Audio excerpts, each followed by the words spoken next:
वमा अर्सलनाका इल्ला रहमतल लिल आलमीन। सदक़ल्लाहु मौलाना अज़ीम व बल्लगना रसूलुहुन नबियुल करीम व नहनु अला ज़ालिका लमिनश शाहिदीन व शाकिरीन वल्हम्दुलिल्लाहि रब्बिल आलमीन। क़ाल अल्लाहु तबारक व तआला फ़ी शअनि हबीबिहिल करीम इन्नल्लाहा व मलाइकतहु युसल्लूना अलन नबिय्य या अय्युहल्लज़ीना आमनू सल्लु अलैहि व सल्लिमू तस्लीमा। अल्लाहु रब्बु मुहम्मदिन सल्लल्लाहु अलैहि वसल्लम नहनु इबादु मुहम्मदिन सल्लल्लाहु अलैहि वसल्लम सल्लु अलैहि सलातु व सलामुन अलैका या रसूलुल्लाह सल्लल्लाहु तआला अलैहि वसल्लम। अल्लाह का बेपनाह फज़ल एहसान है, उसकी दी हुई तौफीक से आज हम सब यहाँ पर मिलाद मुस्तफ़ा सल्लल्लाहु तआला अलैहि वसल्लम से जाकर बैठे हैं। अल्लाह तबारक व तआला की मुक़द्दस बारगाह में दुआ है, अल्लाह इस मुबारक महफिल को अपने हबीब के सदक़े कबूल फरमाकर तमाम कारकुनान कमेटी और तमाम खुरबा वालों को अल्लाह इसका बेहतर अजर अज़ीम अता फरमाए।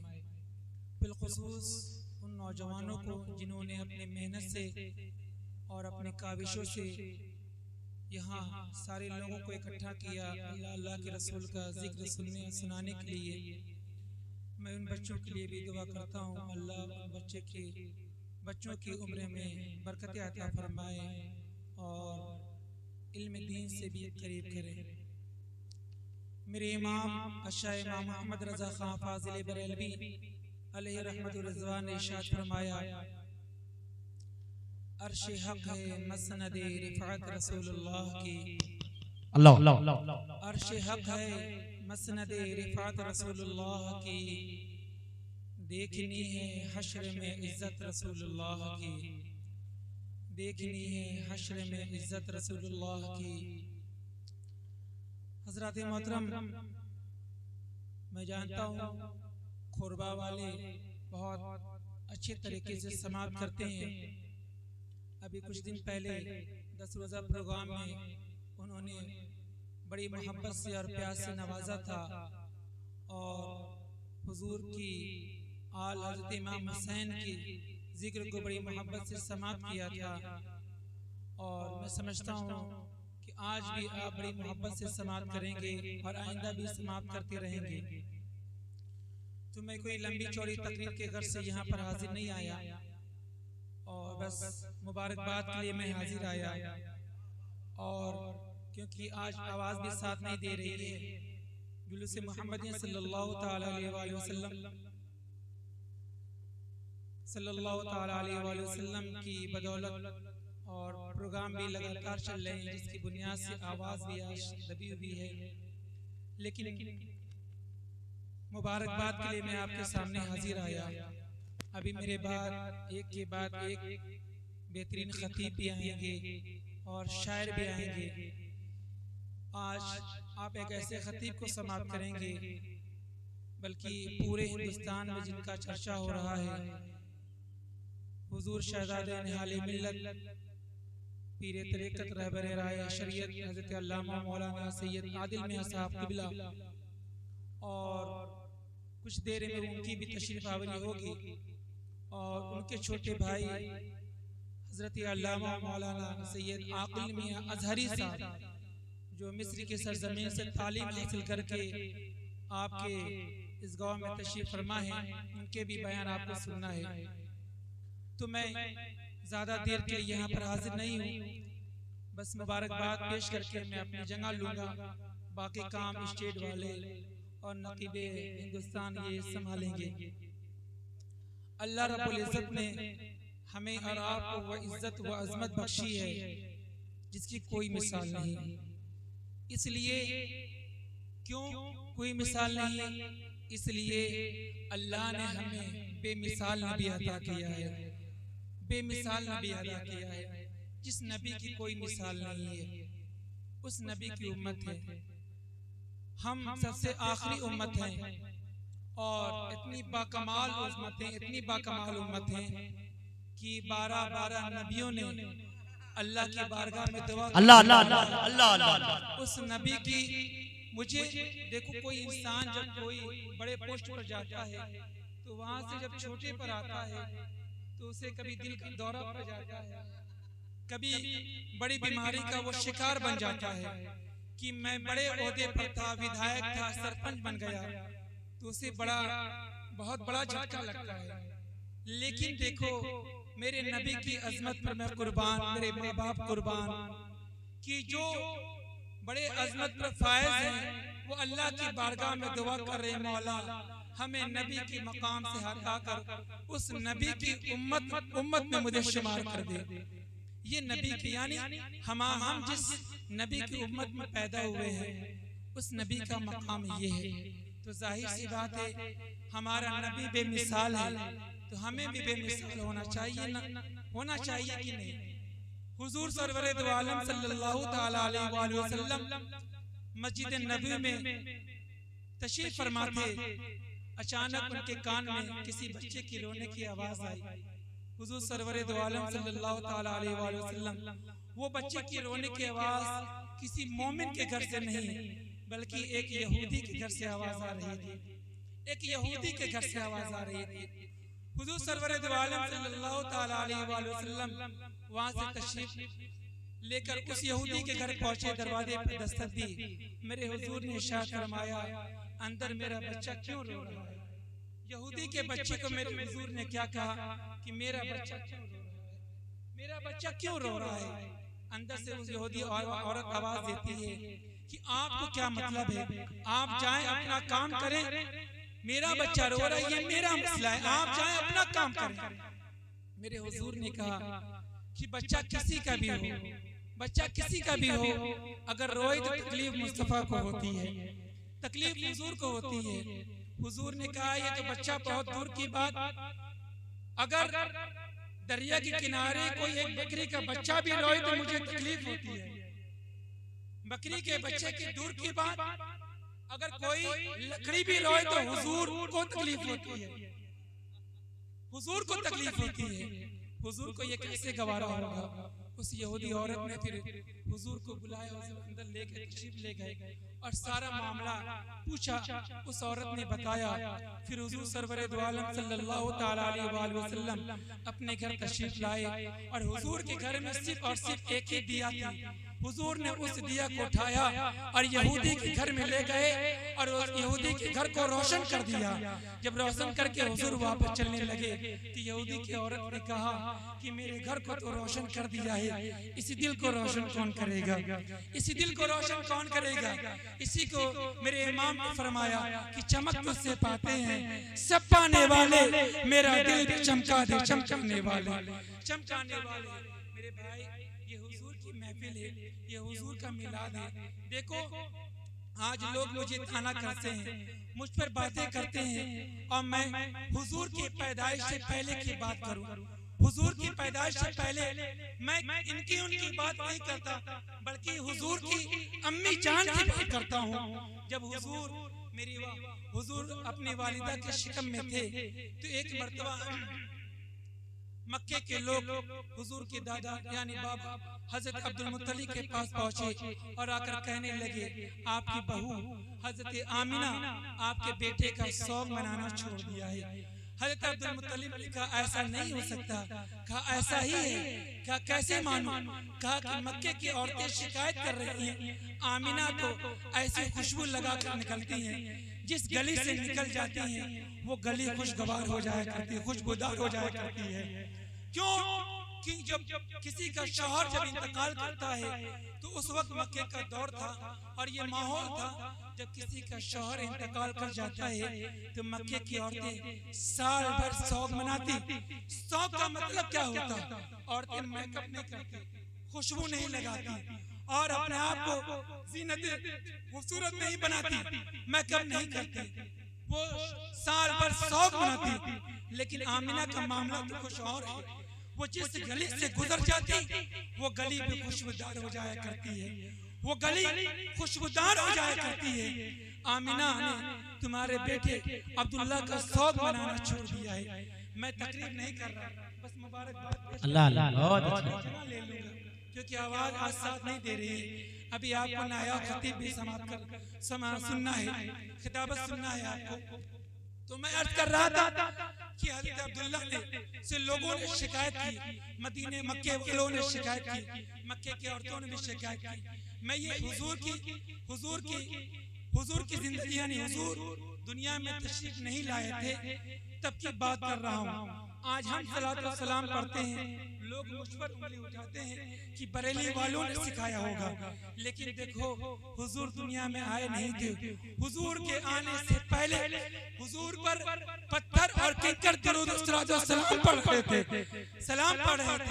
मैं आपको बताता हूँ, हुजूर सरवर दो आलम सल्लल्लाहु तआला अलैहि वसल्लम ने जब अब्दुल मुत्तलिब से ये शिकायत की गई, हज़रत अब्दुल मुत्तलिब जब घर पहुंचे और तो अपनी बेगम अपनी ज़ौजा से कहने लगे कि मदीने की मक्के की औरतें आमिना के बारे में ऐसी ऐसी बात कर रही हैं, ऐसी बात कर रही हैं, आखिर मामला क्या है। हज़रत हुजूर की दादी का नाम भी फातिमा था। उन्होंने कहा था कि ये मक्के की औरतों ने मुझसे शिकायत की थी, तो मैं भी ये बात जाकर आमिना से पूछना चाहा। जब मैं आमिना के पास पहुंची, आमिना के करीब पहुंची और ये बात कहने के लिए पूछने की हिम्मत करनी चाहिए, मैं क्या देखती हूँ कि आमिना के पेशाने से एक ऐसा नूर चमका जिसकी चमक से मैं बेहोश हो गई। और जब मैं होश हुई, जब मुझे होश आया तो मेरी हिम्मत न थी कि मैं आमिना से पूछूं, अरे आमिना तू खुशबू क्यों लगाती है? मेरे बेटे अब्दुल्ला का सोग मनाना छोड़ दिया है। आमिना की हज़रत फातिमा की हिम्मत ना हुई। फिर हज़रत अब्दुल मुत्तलिब कहते हैं चलो हम भी चलते हैं, तुम भी चलो, साथ में चलते हैं और साथ में चलकर पूछते हैं। अय आमिना, अब्दुल मुत्तलिब ने कहा चलो साथ में चलकर पूछते हैं। अय आमिना, तुम मेरे बेटे का शौक मनाना तुमने छोड़ दिया है। हज़रत आमिना और हज़रत फातिमा, हज़रत अब्दुल मुत्तलिब दोनों हज़रत आमिना की हुजरे के करीब पहुंचते हैं। जब हुजरे के करीब पहुंचते हैं हज़रत अब्दुल मुत्तलिब, देखो जैसे ही हुजरे के करीब पहुंचे तो हज़रत आमिना अपना बिस्तर छोड़कर खड़े हो जाते हैं। ससुर के अदब के लिए बिस्तर छोड़कर खड़े हो जाते हैं। आज लोग माहौल क्या बनाते हैं कि अपनी बहुओं के कंधों पर हाथ देकर कहते हैं ये तो मेरी दोस्त है, मेरी यार है, मेरे तो दोस्त। ये बेहयाई का मंजर और ये बेहयाई का दर्श तुम्हें किसने दिया है? अरे मेरे भाई, अगर दर्श लेना है तो मेरे हुजूर की वालिदा से लो, मेरे हुजूर की अम्मी से लो। उन्होंने बताया है कि जब ससुर कमरे के करीब आते हैं तो बहुओं का ये हक होता है कि वो अपनी जगह से ससुर के इस्तकबाल के लिए उठकर खड़ी हो जाएं। ये भी एक लंबी बहस है, आवाज साथ नहीं देती, मैं उस पर नहीं जाता। बस हुजूर की अज़मत पर कलाम करते हुए मैं बातों को आगे बढ़ाऊं। हज़रत आमिना कहती हैं कि जब हज़रत अब्दुल मुत्तलिब ने पूछा कि ऐ आमिना, तुम्हारी शिकायत है, क्या तुमने मेरे बेटे का शौक मनाना छोड़ दिया? हज़रत आमिना का इतना सुनना था। हज़रत आमिना कहने लगी, हज़रत आमिना रोने लगी और कहा कि अल्लाह की इज्जत की कसम, जब से मेरे शौहर खानदान का इंतकाल हुआ है तब से मैंने भर आंख सोई नहीं, भर पेट खाना नहीं खाया, सुबह रोती और शाम भी रोती। आपसे किसने कह दिया कि मैं तो आपके बेटे अब्दुल्ला का शौक मनाना मैंने छोड़ दिया है? तो फिर अब्दुल मुत्तलिब कहते हैं ऐ आमिना, अगर तुमने अब्दुल्ला का शौक मनाना नहीं छोड़ा तो फिर ये खुशबू की बात कहां से आती है? जिस गली से गुजरती है वो गली खुशबूदार हो जाया करती है। हज़रत आमिना कहती है अल्लाह की इज्जत की कसम, आपके बेटे की अमानत जब से मेरे शिकम में आई है, मैं जहां से गुजरती हूँ वो राह खुशबूदार हो जाया करती है, वो राह खुशबूदार हो जाया करती है। हज़रत आमिना कहती हैं अब्बा जान, बात यहीं तक महदूद नहीं, जरा आप सुने, आप यहीं पर रुके, मैं अंदर जाती हूँ। हज़रत आमिना अंदर जाती हैं और जाने के बाद तकिया लेकर रखती हैं और हज़रत अब्दुल मुत्तलिब की हाथों में पेश कर देती हैं और कहती हैं इसे सूंघे आप। हज़रत अब्दुल मुत्तलिब ने तकिए को सूंघा। जब तकिए को सूंघा तो बहुत उम्दा खुशबू आ रही थी, मुझको अंबर से ज्यादा खुशबू आ रही थी। अब्दुल मुत्तलिब ने कहा ये खुशबू तो मक्के के रौसा और अमीरों को मुयस्सर नहीं, ऐ आमिना तुझे कहां से मुयस्सर? कहा ये मेरा कमाल नहीं बल्कि आपके बेटे की अमानत जो मेरे शिकम में पल रही है। जब से ये अब्दुल्ला की अमानत मेरे शिकम में आई है तो मेरे साथ कुछ अजीब सा होता है। जहां मैं लेटी जिस तकिए पर सर रखती वो तकिया खुशबूदार हो जाया करती है। कहा यही तक बस नहीं, जरा रुके तो सही, मैं अंदर जाती हूँ। अंदर जाने के बाद हज़रत आमिना दुपट्टा लेकर आती हैं, कहती हैं अब्बा हुजूर जरा इसे सूंघिए आप, इसे भी सूंघे आप। जब अब्दुल मुत्तलिब ने उसे सूंघा, कहा क्या मामला है? कहा कल मेरे पेशानी पर पसीना आ गया था, कल मैंने इस दुपट्टे से एक बार पसीना पोंछा था, उसकी बदौलत ये दुपट्टा आज भी खुशबू कर रहा है। कहा यही तक महदूद नहीं, जरा आप रुके, मैं अंदर जाती हूँ। हज़रत आमिना अंदर जाती है और जाने के बाद दीवार से मिट्टी लेकर आती है और आने के बाद हज़रत अब्दुल मुत्तलिब के हाथों पर रख देती, कहती है जरा इसे भी सूंघे, जरा इसे भी सूंघे। हज़रत अब्दुल मुत्तलिब के हाथों में जैसे दीवार की मिट्टी रख देती हैं, हज़रत अब्दुल मुत्तलिब ने उस मिट्टी को सूंघा तो वो भी मुझको अंबर से ज्यादा मुअत्तर थी। अब्दुल मुत्तलिब ने पूछा क्या मामला है? कहा कि कल मैंने ये दीवार से टेक लगाया था, टेक लगाने की बदौलत ये दीवार भी खुशबूदार हो गई है। ये मेरा कमाल नहीं बल्कि अब्दुल्ला की अमानत जो मेरे शिकम में पल रही है उस अमानत का कमाल है। जब से ये मेरे शिकम में आया है, हर माह कोई ना कोई नबी आता और कहता ऐ आमिना तुझे मुबारक हो, ऐ आमिना तुझे मुबारक हो, ऐ आमिना तुझे मुबारक हो। हर नबी हर महीने आकर मुझे मुबारकबाद पेश करता है, मुझे मुबारकबाद पेश करता है। आज हम हुजूर की मिलाद सजाकर हुजूर को मुबारकबाद पेश करते हैं। लोग हमें कुफ्र बिदअत का फतवा लगाते हैं। आमिना ने कहा यहीं तक बस नहीं, आप यहीं तक बस नहीं। अब्दुल मुत्तलिब ने कहा क्या मामला है? कहा जब आप मक्के के लोग घर आते हैं, पानी पीते हैं, पानी खत्म हो जाता है। जब मैं पानी लेने कुएं की तरफ बढ़ती हूँ तो मैं जब पानी लेने जब से अब्दुल्ला यानी अब्दुल्ला की अमानत मेरे शिकम में आई है, तब से जब मैं कुएं के करीब बढ़ती हूँ, जिस पत्थर पर मैं पैर रखती हूँ वो पत्थर मोम से ज्यादा नरम हो जाया करता है। ये मेरा कमाल नहीं बल्कि अब्दुल्ला की अमानत का कमाल है, अब्दुल्ला की अमानत का कमाल है। अभी यही तक बस नहीं और सुने। अब्दुल मुत्तलिब ने कहा और क्या बात है? कहा सुने सुने, जब मैं पानी लेने कुएं के करीब पहुंचती हूँ तो मैं क्या देखती हूँ? जब मैं कुएं के करीब पहुंचती, कुएं में झांकती तो कुएं में जैसे ही झांकती कुएं का सारा पानी ऊपर आ जाता और कहता ऐ आमिना जितना चाहे पानी लेकर चली जा। आमिना पानी लेती, मक्के की औरतें कहती है ऐ आमिना अभी तू यहाँ से नहीं जाना, क्योंकि जब तक तू यहाँ रहेगी ये पानी भी ऊपर रहेगा, ये पानी भी ऊपर रहेगा। जब तू चली जाएगी ये पानी भी नीचे चला जाएगा। ऐ आमिना तू यही रहना।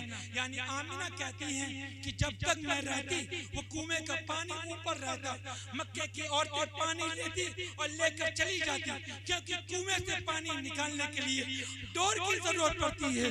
लेकिन देखो हुजूर जब से अपने माँ के शिकम में आए, उनकी अजमत और उनकी बरकत का मामला ये था कि जहाँ जहाँ उनकी वालिदा कदम रखती वो जमीन वो पत्थर नरम हो जाया करता है। कहा यही बस नहीं, मक्के की औरतें पानी भरती, मैं सबसे पहले जाती और बाद में आती। फिर अब्दुल मुत्तलिब से कहती है यही तक बस नहीं, अभी और सुने। कहा क्या मामला होता है? कहा जब मैं कुएं के करीब पानी लेने जाती, पानी लेकर जब मैं वापस आती तो मैं क्या देखती हूँ कि पत्थर भी पड़ते हुए बोलते हुए नजर आ रहे हैं, शजर भी बोलते हुए नजर आ रहे हैं, घास फूस भी बोलते हुए नजर आ रहे हैं।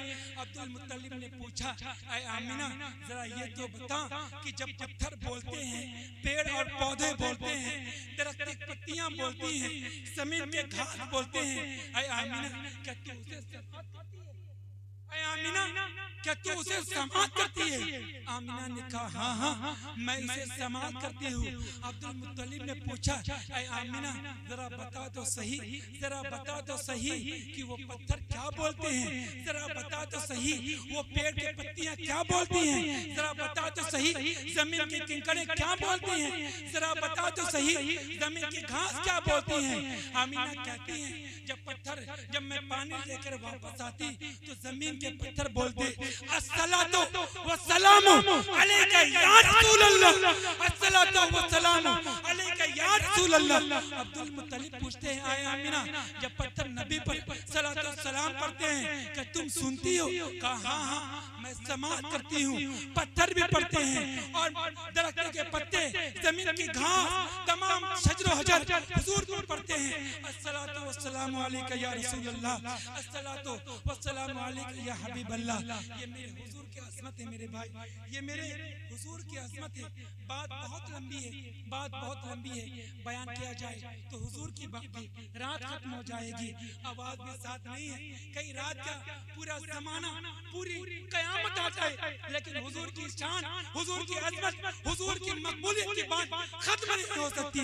इसीलिए तो मेरे इमाम ने फरमाया कि कौन देता है देने को मुँह चाहिए, देने वाला है सच्चा हमारा नबी।